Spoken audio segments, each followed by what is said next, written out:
So welcome back to WhatGear Reviews, and today I've just left the Huawei keynote, which is in there. It's super noisy in there, so I've decided to come outside and shoot this video for you guys. But they just announced the Freebuds 3, which I consider to be the Apple Airpod killer, because it's got this new Kirin A1 chip in it, which is actually way better than the H1 chip from Apple right now. When it comes to audio quality, it can actually receive 3.2 megabits per second, which means even better than LDAC high-res audio quality. The design is very familiar, and I think you'll agree, but that's not a bad thing.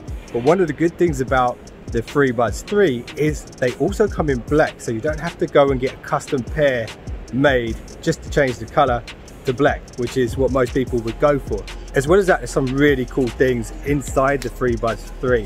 For example, it's got 3 mics. One of them is an aerodynamic mic, which means if you're riding a bike or running for a bus and you're on the phone at the time, when the wind rushes past the earpiece, it's not actually going to distort your voice. So they'll actually be able to hear what you're saying, even on a windy day or in any of those circumstances that I just mentioned. So that's really cool.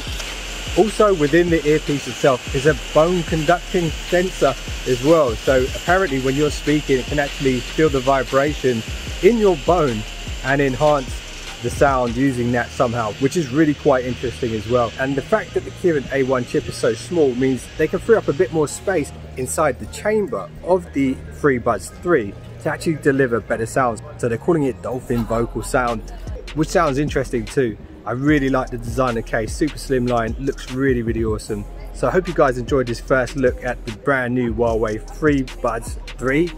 If you want to check out more stuff from the ether, there's some thumbnails on the screen right now. If you just subscribed, you're now one of the finest subscribers known to man, and I'll see you in the next one. Don't be late.